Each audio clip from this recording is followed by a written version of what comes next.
Hello and welcome to Wisdom Trek. This is Guthrie Chamberlain and I am your guide to wisdom. Thank you for joining us for our 7-day-a-week, 7 Minutes of Wisdom podcast. This is day 57 of our trek, and as we continue to consume these daily nuggets of wisdom, we need to realize that as a wise person, that everything in life is changing.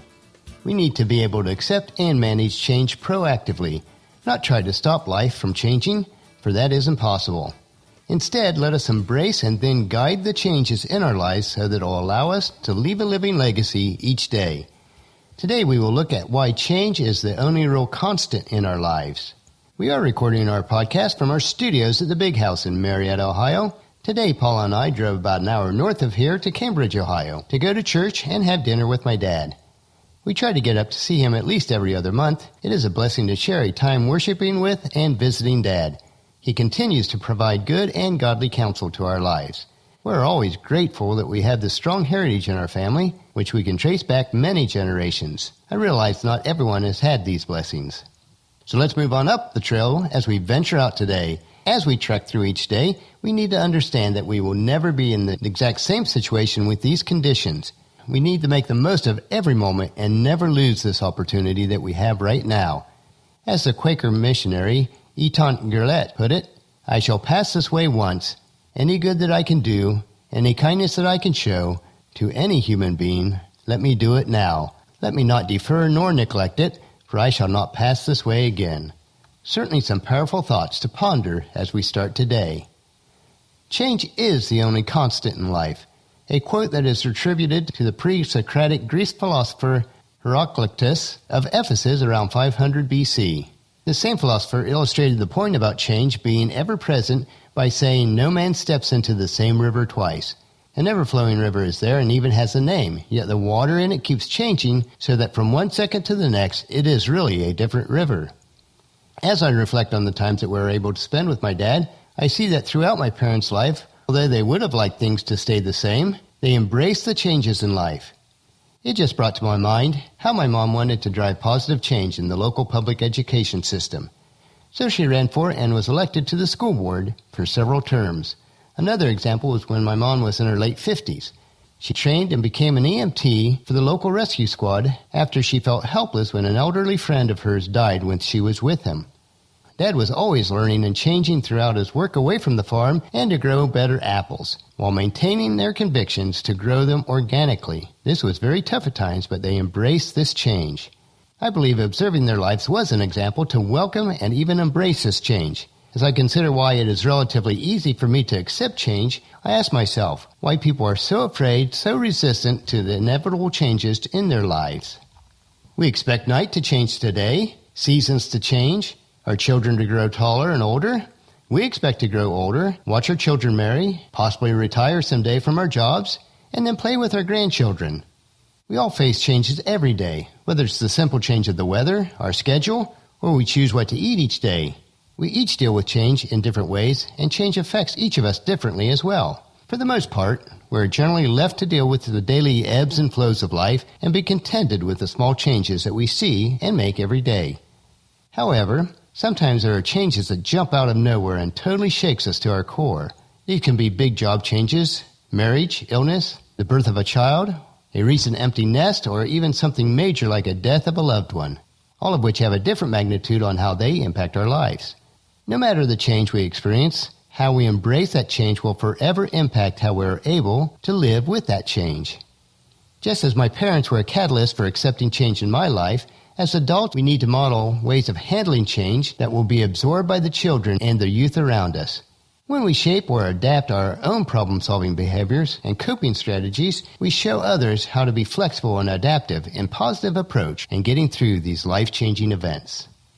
Every day may not be good, but there is something good in every day. You might want to consider the following questions to help you discover the skills to help you when you are faced with major changes in life. First, what is your usual emotional reaction to big changes in your life? Does it overwhelm you? Do you tend to withdraw from others and become a social butterfly? Second, what personal values and beliefs will sustain you through this crisis? Does a huge change shake your faith or make it stronger? Third, what coping strategies do you have to help you manage unexpected life changes? Have you considered how you would handle these major changes of life? And fourth, what new skills can help you in the future? Are you willing to learn from these past experiences and the experiences from others? When you are going through change, if you have planned in advance, then you will find different ways to handle and embrace this change.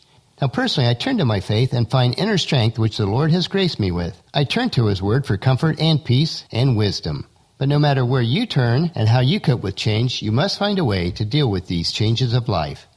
Consider first that not all change is bad. In fact, some change can bring some positive results. You need to look for the positives despite seemingly negative consequences of a particular change. Having a positive outlook will totally change your perspective. Life is what you make it, and change is no different. In fact, the only thing that we can count on in life is that change will be constant. Now, this may be a very disconcerting revelation for people that consider themselves resistant to change. It is not difficult to forget that life will always be changing. We face something new every moment of every day. We need to embrace the changes that life has in store for us. We just always have to keep in mind that life truly is what we make of it. For my own life, and I trust also for yours, the reason that we can remain strong and embrace all change is because we know and understand that He who created the world and knows our future is also the one who doesn't change. So we do not have need to fear it. Our lives may be filled with change, but Jesus' half-brother, James, wrote in James chapter 1, verses 16 through 18, "So don't be misled, my dear brothers and sisters. Whatever is good and perfect is a gift coming down to us from God our Father. He created all the lights in heaven. He never changes or casts a shifting shadow. He chose to give us birth to us by giving us His true word, and we, out of all creation, became His prized possession." These are truths that we can grasp onto each day. Well, that will finish our podcast for today. If you've missed any of our previous podcasts, please check out Wisdom Trek at iTunes, Stitcher, SoundCloud, or at wisdom-trek.com. Tomorrow we will consider the topic of It's Only Money and the important difference between having money and being wealthy. So please join us tomorrow for another day of Wisdom Trek, creating a legacy. And if you enjoy these daily doses of wisdom, these nuggets that we consume, I encourage you to please help us in the following 5 ways. Leave your name and email address at the website in the bottom right-hand corner of any of the pages in the sidebar. This will allow us to update you with special information about Wisdom Trek. Leave us feedback about the podcast on wisdom-trek.com. Please subscribe on iTunes or Stitcher. And please leave us a rating on iTunes or Stitcher so that we can gain more exposure for Wisdom Trek and have more people join us. And please share with your family and friends to journey with us on Wisdom Trek. Thank you for allowing me to serve you in this way, to come into your homes, and to share these nuggets of wisdom with you. The journal for this podcast can be found at wisdom-trek.com, where we have pictures, tweetable quotes, wisdom nuggets, and free resources. As we take this trek together, let us always live abundantly or fully, love unconditionally, listen intentionally, learn continuously, lend to others generously, lead with integrity, and leave a living legacy each day. This is Guthrie Chamberlain, reminding you to keep moving forward, enjoy your journey, and to create a great day every day. See you tomorrow.